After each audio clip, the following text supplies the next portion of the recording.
बच्चों, टॉपर्स की answer sheet में ऐसा क्या होता है जिसकी वजह से उनके नंबर बहुत अच्छे, बल्कि बहुत अच्छे नहीं, पूरे बटे पूरे नंबर आ जाते हैं? ऐसा क्या है उनकी आंसर शीट में? आज मैं उनकी ही आंसर शीट को दिखाकर एक गहरा विश्लेषण करने जा रहा हूं और साथ ही साथ बारीकी से भी बताने वाला हूं कि उनकी चीजों में ऐसी कौन सी छोटी छोटी बारीकी से चीजें लिखी गई थी या की गई थी जिसकी वजह से उनके बहुत अच्छे नहीं बल्कि बहुत बहुत बहुत अच्छे नंबर आए हैं। तो आप भी ये चीजें फॉलो करो तो आपका भी फायदा होगा 100%। तो बिना किसी देरी के करते हैं शुरू। नमस्ते, मेरा नाम आशीष है। देखो बच्चों, ये टॉपर की आंसर शीट है जिसका दूसरा पेज ये है। पहले पेज पर बच्चे की डिटेल होती है जिसमें रोल नंबर, सेंटर वगैरह वगैरह ये सारी चीजें भरी जाती है। दूसरा पेज इसने खाली छोड़ दिया है। चलिए आगे बढ़ते हैं तीसरा पेज की तरफ। देखो बच्चों, इसने खंड ब से शुरू किया है। कई बच्चे पूछते हैं कि सर कहां से शुरू करें? बच्चों, कहीं से भी शुरू करो, कोई से भी खंड से शुरू करो, पर आपको वो अच्छे से आता हो वो खंड जो आप अटेम्प्ट कर रहे हैं शुरू में।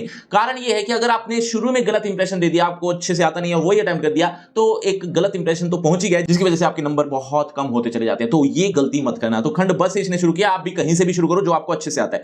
खंड ब वर्णनात्मक प्रश्न है जिसमें कुछ कुछ आंसर लिखा हुआ देख रहे हो आप, लेकिन इस आंसर में एक खास बात और भी देख रहे होगे कि ये अंडरलाइन किए गए कुछ वर्ड्स हैं, जो इंपॉर्टेंट वर्ड्स हैं इसने अंडरलाइन कर दिए हैं। आप भी करना चाहे तो कर सकते हैं, लेकिन ऐसा नहीं है कि इसके एक्स्ट्रा नंबर मिलते हैं, ऐसा तो कुछ नहीं है। लेकिन अगर आपके पास टाइम है तो कर देना। इसका प्रभाव या इसका परिणाम ये होता है कि आपको थोड़े मार्क्स एडवांटेज के रूप में मिल जाते हैं। चलिए आगे बढ़ते हैं।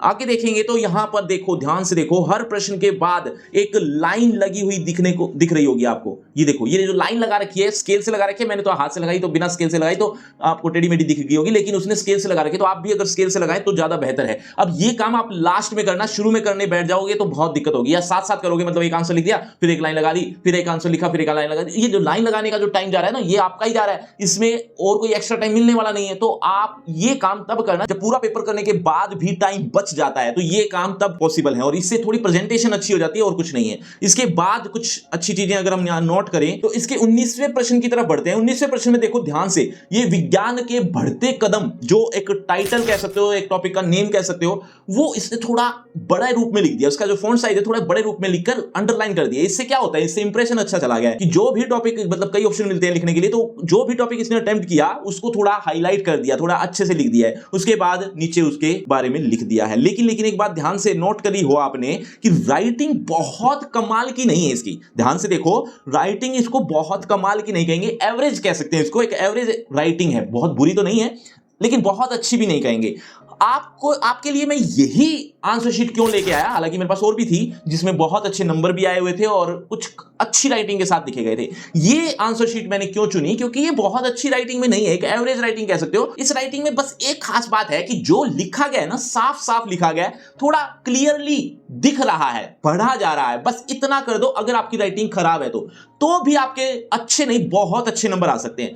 ध्यान से देखो, यहां पर एक गलती की है इस बच्चे ने, प्रिय की जगह यहां आदरणीय आना चाहिए था। क्यों? क्योंकि दादी को लिए कहा गया है, प्रिय दादी कुछ नहीं होता, दादी आपसे बहुत बड़ी है, मतलब उसके लिए आदरणीय शब्द का प्रयोग किया जाए तो ज्यादा बेहतर होता है। तो ये एक मिस्टेक जरूर है। इसके अलावा हम बात करें, अच्छा एक बात और ध्यान आई कि आपकी क्लास से रिलेटेड मैं फ्री क्रैश कोर्स ले आया हूं जिसको आप एक बार क्लिक कर लो, बस, मतलब टोटली फ्री है। उसमें आपको A to Z सिलेबस एक ही पेज पर देखने को मिल जाएगा, जहां पर आपको चैप्टर वाइज इंपॉर्टेंट चीजें भी देखने को मिलेंगी। एक बार क्लिक करके जरूर देखना, लेकिन इस वीडियो के बाद। चलिए आगे की बात करें। लास्ट में यहां पर भवदिया प्रिय पोती भी नहीं लिखा है, तो यहां पर ये एक छोटी सी मिस्टेक जो एग्जामिनर है निकाल चुका है। चलिए आगे बात करें तो एक और अच्छी चीज देखने को मिलती है इस आंसर शीट में कि यहां पर एक अटेम्प्ट किया गया क्वेश्चन जो गलत हो गया, या यूं कह लो कि उसने थोड़ा और अच्छा लिखना था। तो उसने क्या किया, पूरे को ऐसे काटा लगाने की बजाय एक छोटे छोटे कट के मार्क के साथ पेश कर दिया। जिसका मतलब क्या था? जिसका मतलब यह था कि ये काउंट ना किया जाए। एग्जामिनर समझता है, उसने समझ लिया। उसने क्या किया, एक रेड पेन से एक इस तरह से मार्क कर दिया, जिससे समझ में आ गया कि ये इसके मार्क्स नहीं देने। और एक अच्छी बात जो मैं शायद आपको बता भी चुका हूं वीडियोस में, कि जब भी संदेश लेखन करो तो एक बॉक्स में बंद करना मत भूलना। जैसे यहां पर ये बॉक्स आप देख रहे हैं, चारों तरफ इसने बॉक्स में बंद कर रखा है, बीच बीच में एक लाइन छोड़ रखी है। जैसा कि मैंने बताया कि राइटिंग अच्छी ना हो ना, तो लाइन छोड़ने से भी थोड़ी क्लियरिटी आती है, लेकिन इस बात का ध्यान रखना, लाइन छोड़ना का मतलब ये नहीं है कि आप एक लाइन यहां लिखो फिर ये लाइन छोड़ के यहां लिखो, ये लाइन छोड़ के यहां लिखो, ये वाली लाइन नहीं छोड़नी, ये जस्ट फॉर्मेट में उसने छोड़ दी तो कोई दिक्कत नहीं है। लेकिन अगर ये एक साथ लिख देता तो भी दिक्कत नहीं होती, बस राइटिंग थोड़ी क्लियर नहीं थी, इस वजह से उसको क्लियरिटी दिखाने के लिए उसने ऐसा किया। चलिए अब देखो यहां पर खंड अ शुरू हो गया है। खंड अ इसने लास्ट में किया, जहां पर एमसीक्यू टाइप क्वेश्चंस भी देखने को मिल रहे हैं आपको। एमसीक्यू टाइप क्वेश्चंस पूरे पूरे लिखे गए हैं, बजाय एक सिर्फ नंबर लिख देने से काम नहीं चलता, पूरे पूरे लिखने होते हैं। चलिए नेक्स्ट आगे बात करें, आगे कुछ अच्छी चीजें देखें, वो भी दिखाता हूं आपको मैं कहां है।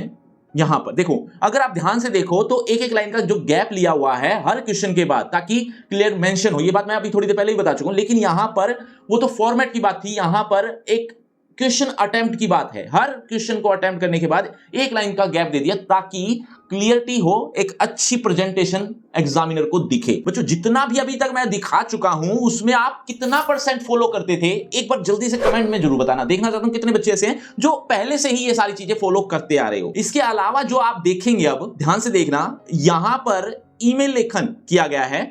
ईमेल लेखन में एक बॉक्स तो बनाया ही गया है, साथ ही जो पोर्शन है वो अलग अलग कर दिए गए हैं। इन पोर्शनों को अलग अलग करके कितने अच्छे से प्रेजेंट किया है, जिसकी वजह से इनको नंबर ऑब्वियस बात है ज्यादा ही मिलने थे। तो ये कुछ ऐसी बातें थी जिसका आपको ध्यान रखना है। और बच्चों अगर आप मुझसे इंपॉर्टेंट चीजें चाहते हो तो मुझे सोशल मीडिया पर फॉलो कर लो, जिसका लिंक डिस्क्रिप्शन बॉक्स में सबसे ऊपर मिल जाएगा। खासतौर पर टेलीग्राम को जरूर फॉलो कर लेना। टेलीग्राम में आपको हर रोज स्टडी मटेरियल भेजा जा रहा है, वो भी इंपॉर्टेंट चीजें हैं जो मुझे लगता है कि अच्छी है, आपके लिए फायदेमंद हो सकती है, वो मैं आपके साथ शेयर जरूर कर देता हूं, तो उसे भी जरूर फॉलो कर लेना।